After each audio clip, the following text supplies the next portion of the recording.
Estamos estudiando la pasión de Pablo y comenzaremos a analizar los compañeros, las personas de las que él se rodeaba, y yo solía preguntarme cómo es que él logró todo, hasta que me di cuenta de que él nunca hacía nada solo. Dios ha sido muy bueno conmigo en el ministerio. Yo he logrado y experimentado muchas cosas tan grandiosas que simplemente me asombro y digo, este fue Dios. Y no hay muchas cosas en mi vida que haría diferente si tuviera la oportunidad de volverlas a vivir. Comencé a predicar siendo un niño, me casaría con la misma mujer si ella quisiera. Es decir, no hay mucho que yo cambiaría en mi vida, pero sí hay una cosa que definitivamente cambiaría. Cuando era joven, solía hacer muchas cosas solo.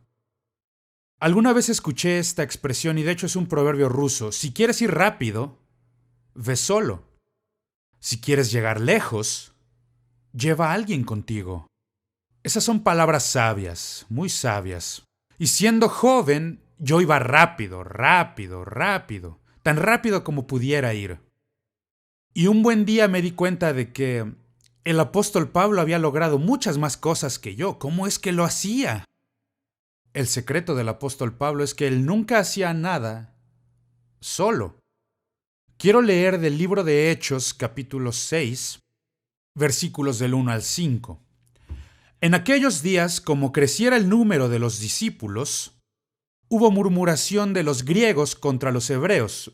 Ahora estos griegos se refiere a los judíos que hablaban griego, de que las viudas de ellos eran desatendidas en la distribución diaria, es decir, la distribución diaria de los alimentos. Entonces los 12 convocaron a la multitud de los discípulos y dijeron: No es justo que nosotros dejemos la palabra de Dios para servir a las mesas. Buscad, pues, hermanos, entre vosotros, a 7 varones de buen testimonio, llenos del Espíritu Santo y de sabiduría, a quienes encarguemos de este trabajo, y nosotros persistiremos en la oración y en el ministerio de la palabra. Agradó la propuesta a toda la multitud, y eligieron a Esteban, varón lleno de fe y del Espíritu Santo. Y continúa mencionando a otros 6 hermanos que escogieron para servir con ellos en Jerusalén. Esta es la primera mención que se hace de Esteban en toda la Escritura. Yo le llamo el testigo fiel, porque verdaderamente él fue un testigo fiel. Hay un par de versículos en la Escritura que hacen conexión con esto. En Hechos 1:8, donde Jesús dice: Pero recibiréis poder cuando haya venido sobre vosotros el Espíritu Santo, y me seréis testigos, mis testigos, en Jerusalén. La palabra clave aquí es testigo. En Judea, Samaria y hasta lo último de la tierra. Y también lo encontramos en Apocalipsis 1:5, donde dice: Y de Jesucristo el testigo fiel, el primogénito de los muertos y el soberano de los reyes de la tierra. La palabra testigo es en la que me quiero concentrar. De hecho, es una palabra griega, martus. El significado original de esta palabra era un testigo, alguien que testifica a favor de otra persona. Pero entonces, un gran número de testigos han muerto por su fe. Y el significado ha cambiado por alguien que muere por sus creencias. Nuestra palabra actual, mártir. Alguien que muere por lo que cree. Esteban se convirtió en el primer mártir de la iglesia en Jerusalén, el primer discípulo que murió en el libro de Hechos. Pero lo que queremos examinar es su vida. Primero analicemos al hombre como tal. El nombre Esteban significa corona, una corona, eso significa. Y ciertamente ganó su corona por su fe en Jesucristo. Esteban era un nombre griego. Él formaba parte de los judíos que hablaban griego en Jerusalén. Ahora, algunas cosas cambian y otras nunca cambian. Y esta es una de aquellas cosas que jamás cambian, y yo lo he visto alrededor del mundo. En Jerusalén, entre los judíos, existían 2 grupos. Uno era el grupo que hablaba en griego y el otro grupo hablaba arameo. Ellos no hablaban hebreo, como supondríamos. Ellos hablaban una lengua común en la región que ellos llamaban arameo. Estaba este grupo de personas altamente educadas en otras naciones. Ellos eran los que hablaban griego. Básicamente, son los conservadores contra los progresistas. Y esto siempre ha sido así. Este grupo que pone énfasis en las costumbres y en el pasado, y este grupo que pone el énfasis en el futuro, en la innovación, y piensan en el futuro. Y siempre ha existido conflicto entre estos dos grupos. Eso ocurre aquí. Había surgido esta queja entre los judíos que hablaban griego de que sus viudas y sus madres, y cuando mamá no está feliz, nadie está feliz. Entonces, sus madres eran pasadas por alto en la distribución diaria de los alimentos. ¿Cómo pudo pasar algo así? Bueno, porque las personas son personas y ellos pasaron por alto a estas viudas y esto creó un gran problema en la iglesia. Nombraron a 7 varones y Esteban es el primero que se menciona. Y los requisitos eran ser lleno del Espíritu Santo y llenos de fe, y posteriormente se menciona que él estaba lleno de poder y de fe, poder y fe. Y creo que estas son 2 cualidades muy importantes en los diáconos hoy. Ser llenos del Espíritu Santo, llenos de sabiduría, llenos de fe. Ahora, estas son muy buenas ilustraciones, muy buenas cualidades para los diáconos en la iglesia de hoy. Así era Esteban, de esto estamos hablando. Lo segundo de lo que quiero hablar es su ministerio. Su ministerio. Él comienza sirviendo mesas. Ahora, el problema comienza porque las viudas que hablaban griego estaban siendo pasadas por alto, y no pienso que haya sido a propósito, pero si estuvieras alimentando a estas mujeres, ¿a quién servirías primero? Claro, a tu mamá. Piensas primero en tus parientes, tu familia, y creo que eso está pasando aquí. Entonces, estas personas recién llegadas, estas viudas que están hablando en griego, están siendo pasadas por alto en el problema. Entonces, los apóstoles deciden que la mejor forma de resolver este problema es delegar a 7 varones que les ayuden en esto. Esto es sabio. Es sabio. No tomaron el problema para sí mismos, sino que dijeron: nombremos a 7 varones que nos ayuden. Y yo he visto que muchas iglesias quieren nombrar 70 diáconos. Tal vez no necesites 70. Recordemos que la iglesia de Jerusalén ya comprendía muchos miles de personas en su iglesia. Y si tú nombras más diáconos de los que necesitas, puedes crear un gran problema en tu iglesia al simplemente nombrar a muchas personas en esas posiciones. Pero he notado algo que es sabiduría en este asunto. Los 7 hombres que ellos escogieron, todos tienen nombres de origen griego. Es decir, son parte de los grecoparlantes. Son parte de este grupo de personas que se están quejando. A mi mamá no le dieron pan el día de ayer. Esto es sabio. Permite que las personas que vienen con sus quejas formen parte de la solución. Aquellos que dicen, necesitamos hacer algo al respecto, sí, tienes razón. ¿Cómo puedes ayudarnos a arreglarlo? Tengo un buen amigo que cuando él era un joven cristiano, tenía un gran celo por Dios y él siempre llegaba con el pastor y, bueno, formaba parte de la iglesia y le señalaba cosas al pastor y le decía: pastor, allá atrás hay un foco que ya no enciende. Y el pastor era un hombre muy sabio, le dijo: esto está muy bien, voy a hacerte el encargado del ministerio de cambiar los focos. Y tú vas a ser ahora el ministro de los focos.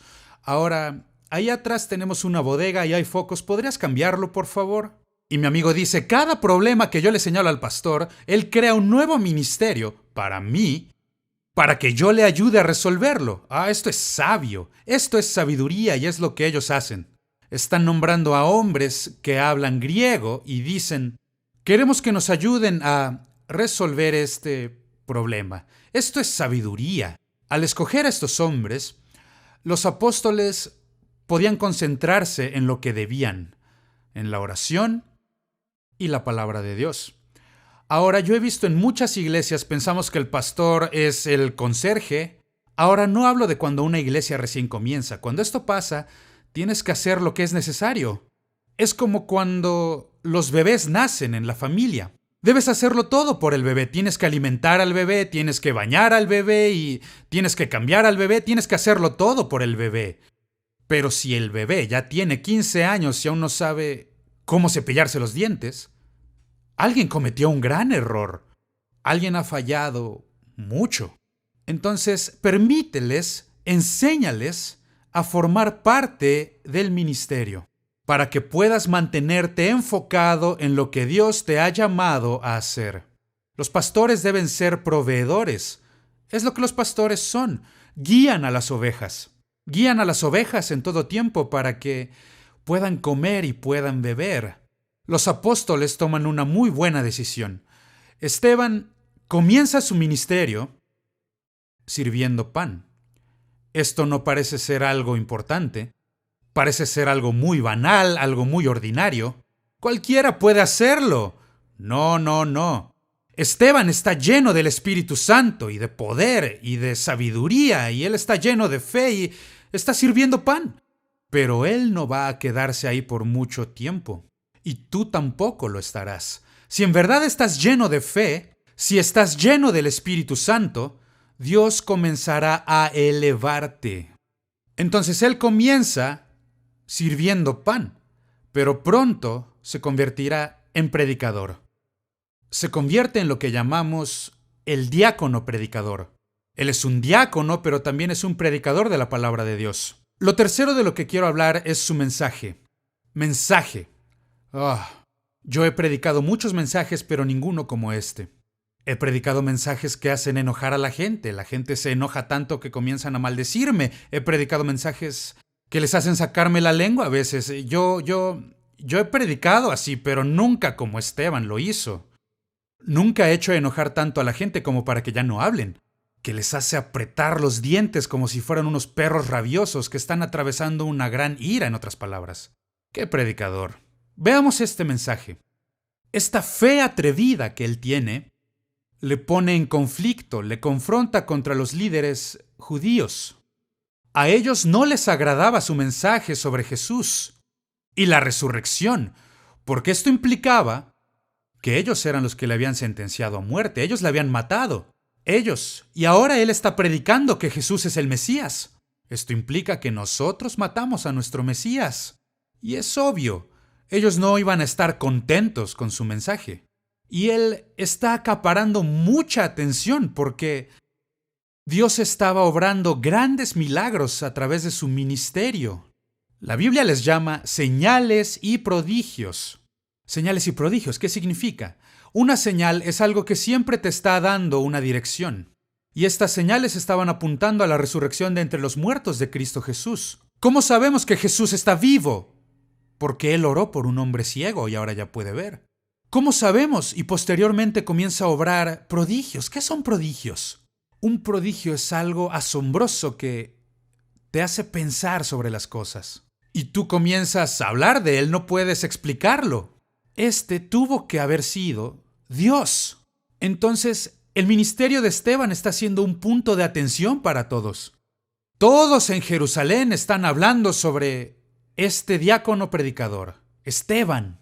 Oye, este oró por mi abuelita y ahora ella está fuera de su lecho de muerte. Es decir, todos están hablando de lo que Dios está obrando a través del ministerio. ¿Y qué tienen que hacer ahora? Tienen que detenerlo, si pueden. Y decidieron hacer esto con falsas acusaciones. Escúchame, amigo. Jesús dijo, si todo el mundo está hablando bien de ti, algo estarás haciendo mal. Porque eso hicieron con los falsos profetas. Él dijo, si te están persiguiendo, si están hablando mal de ti, algo estarás haciendo bien. Porque así hicieron con los antiguos profetas. Verás, no hay nadie, ninguna persona que sea usada por Dios que haga feliz al diablo. No va a pasar. No. De hecho, que seas usado por Dios te convierte en un blanco perfecto para el diablo. Y si no estás dispuesto a aceptarlo, si no estás dispuesto a tomar el riesgo, estás en el trabajo equivocado.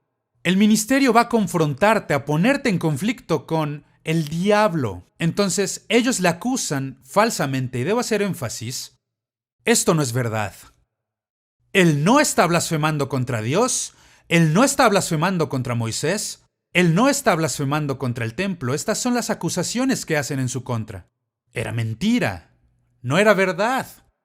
Esta fue la acusación que usaron para traerle a juicio, para traerle al tribunal para que fuera juzgado. No te sorprendas cuando digan mentiras sobre ti. No conozco ninguna mujer u hombre de Dios de quien no hayan dicho mentiras antes. Mintieron sobre Jesús, le calificaron de ebrio. Ellos mintieron sobre él.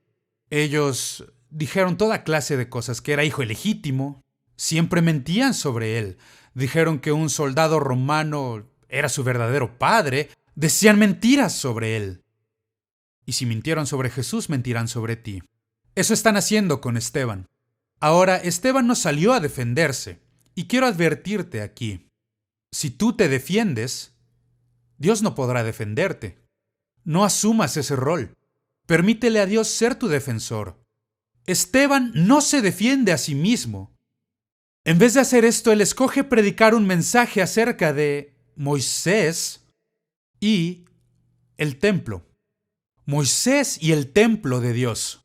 En esto se basaba la acusación que le hacían de blasfemar contra Moisés y el templo. Y simplemente escoge predicarles un sermón para mostrarles lo que creía. Lo que comienza a mostrarles es cuán inconsistentes eran ellos en cuanto a las cosas sagradas. Es decir, aquí están mintiendo sobre él y dicen que están sirviendo a Dios. Asombroso, sorprendente lo que las personas llegan a hacer en nombre de Dios. Jesús dijo, no se sorprendan, los días vienen en que las personas los matarán y aún así pensarán que están sirviendo a Dios. Y esto lo vemos el día de hoy. ¿Comprendes que hay más cristianos muriendo por su fe el día de hoy que nunca antes en la historia de la iglesia? Está ocurriendo ahora mismo. Y yo he estado en muchos de estos países y hablado con muchas de estas personas y familias. Y ellos están sufriendo a causa de su fe. Y es lo que está pasando aquí con Esteban.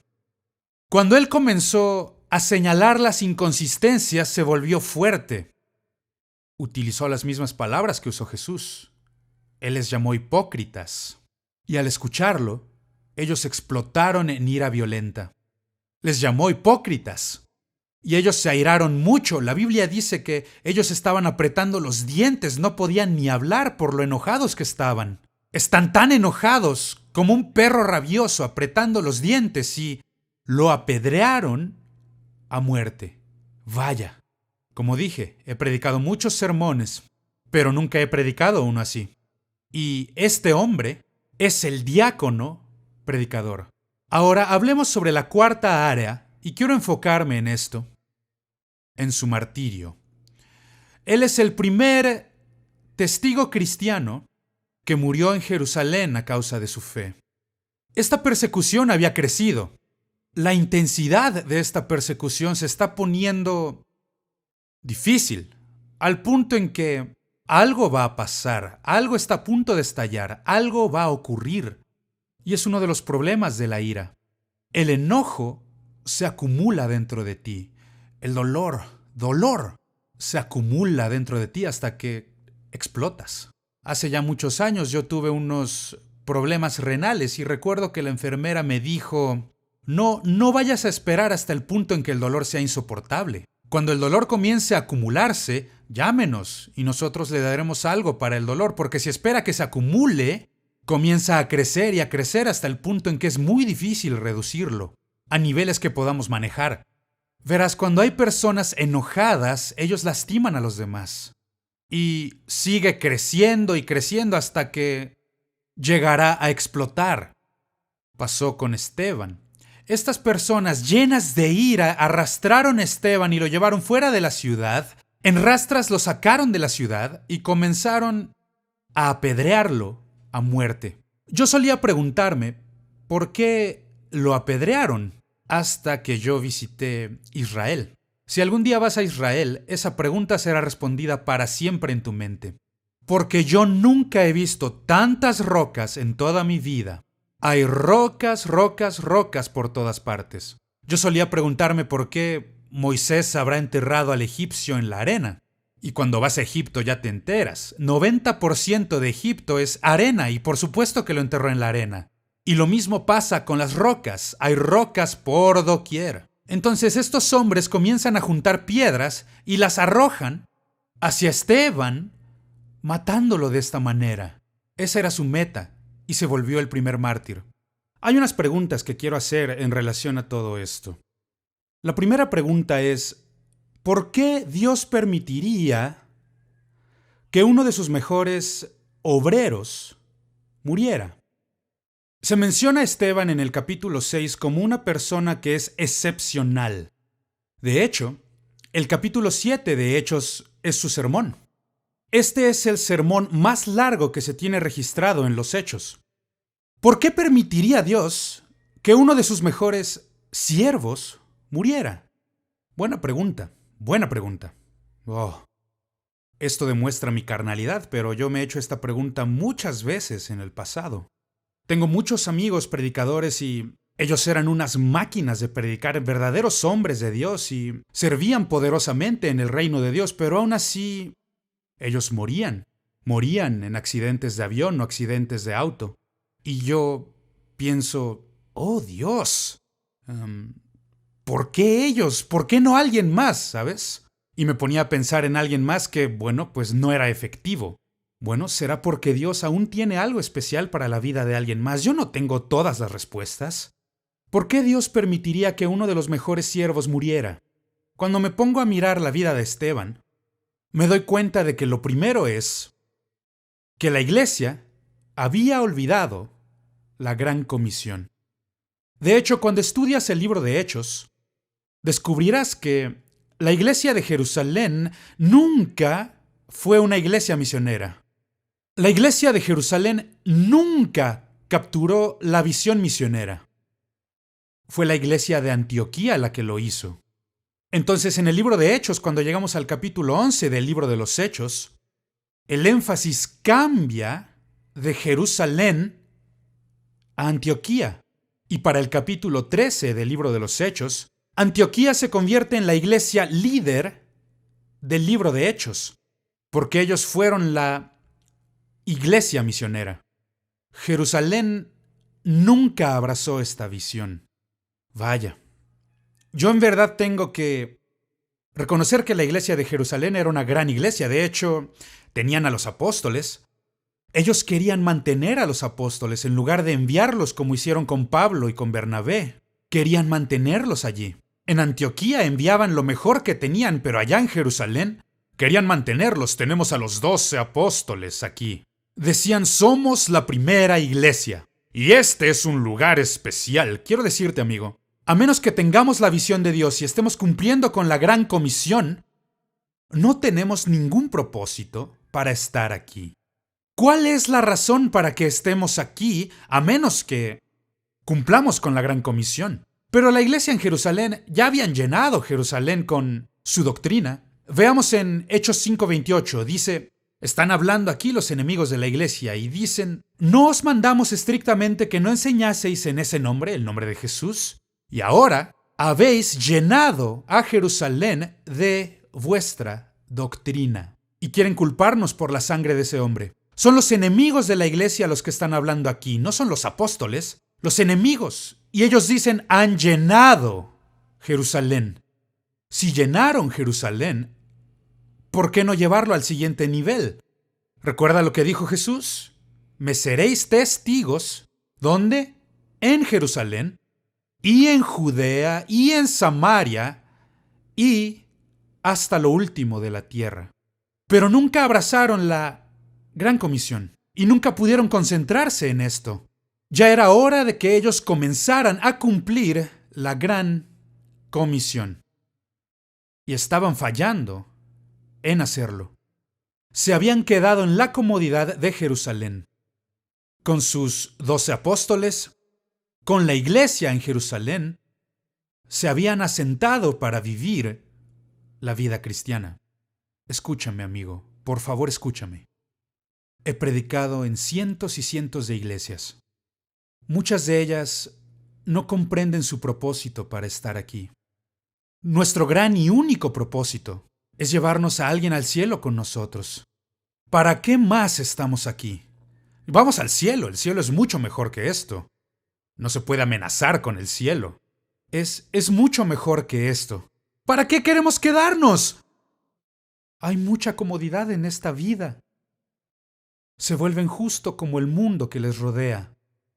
Creen que encuentran su lugar en el mundo cuando en realidad es el mundo el que encuentra su lugar en ellos. Yo no quiero vivir así. Centrémonos en la gran comisión, porque si no, nos va a pasar lo que a ellos. Dios usó la persecución para obligarlos a salir de Jerusalén. Es una de las razones por las que Esteban murió. Lo leemos en Hechos, capítulo 8, versículo 1. Y en este punto hay una gran persecución que se desató contra la iglesia, que estaba en Jerusalén. Y estaban dispersados por las regiones de Judea y de Samaria, excepto por los apóstoles. Ellos no iban a ningún lado, ellos iban a quedarse ahí. Por tanto, todos los dispersados estaban por todas partes predicando la palabra. Y volviendo a mi pregunta, ¿habría tenido que morir Esteban si la iglesia se hubiera concentrado en la gran comisión? Nosotros no tenemos la respuesta, solamente Dios lo sabe. Pero sí sabemos que no estaban centrados en la gran comisión, y Dios permitió que la persecución les alcanzara y se vieran forzados a salir de Jerusalén. Yo no quiero vivir así. Y lo cierto es, la vida cambia. Todos cambiamos. Básicamente son dos formas en que cambiamos. Existirá el cambio cuando el dolor de quedarse como uno está se vuelve mayor que el dolor mismo de cambiar. Pero yo no quiero que el dolor sea mi motivación. Cambiaremos cuando el dolor se vuelva muy grande. O, en segundo lugar, cambiaremos cuando la promesa, cuando el futuro se vuelva tan claro que digamos, esto es mejor que lo que tengo. Yo quiero cambiar y tomamos la decisión. Yo quiero vivir así. Quiero vivir conforme a la palabra de Dios. Quiero vivir conforme a sus promesas. No por el dolor de la persecución. Esta pregunta me acecha. ¿Tendría que haber muerto Esteban si hubieran cumplido con la gran comisión? No lo sé. Segundo, este es el comienzo del ministerio apostólico para los gentiles. Por ejemplo, fue Saulo de Tarso quien cuidaba los mantos de las personas que estaban apedreando a Esteban, que estaban matando a Esteban. Fue uno de los testigos quien testificó en contra de Esteban. Y él está observando, él cuidaba los mantos y testificó en su contra, y ahora están matándolo, apedreándolo. Saulo está viéndolo morir. Nunca lo olvidaría. Después, cuando Jesús se le apareció, estando en el final de sus días, Pablo comenta en Hechos capítulo 26, versículo 14, Jesús dice, Saulo, Saulo, ¿por qué me persigues? Dura cosa te es dar coces contra el aguijón. Ahora pido disculpas, no pude encontrar una imagen del aguijón, pero hice lo mejor que pude con este alambre de púas. Las pequeñas puntas que tiene este alambre que te pican y que te lastiman. Y a eso se refiere en esta escritura. Los granjeros cargaban estos aguijones para que cuando el buey comenzara a patear el arado, el granjero sacaba el aguijón y así, al estar pateando, diera con la punta aguda y así dejara de patear. Esto es lo que Jesús le dice a Saulo. Estás actuando como un animal salvaje. ¿Por qué estás haciendo esto? Dura cosa te es dar coces contra el aguijón. ¿Qué es lo que le duele? Él no puede olvidar la forma en que Esteban murió. Él nunca había visto a una persona morir en la forma en que Esteban murió. Oh Dios. Esto les cuece en su conciencia y por supuesto conocemos la historia de su conversión.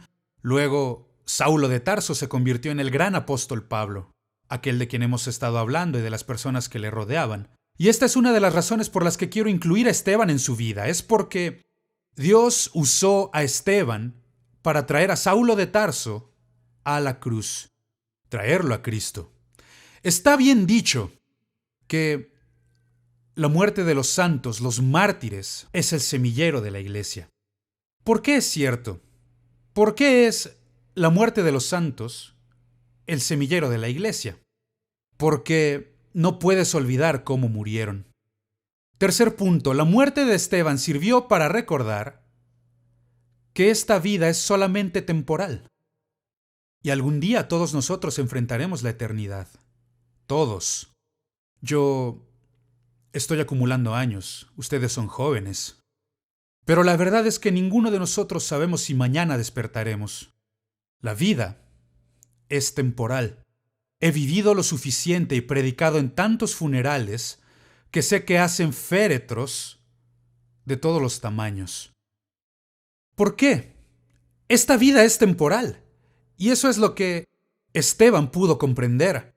Hay algo poderoso en la muerte de un santo, que puede mirar a la muerte a los ojos, reírse y decir: tú vas a llevarme con Jesús, tú vas a servirme a mí, tú no eres mi jefe, yo estoy convirtiéndote en mi siervo, ahora llévame con Jesús. Oh, quien pueda mirar a la muerte a los ojos sin parpadear, puede mirar a la muerte, sonreír y decir: quien está conmigo es más grande que tú. Así es, Esteban. Los cristianos morimos con esperanza. El mundo no tiene esto. Por eso les aterra tanto.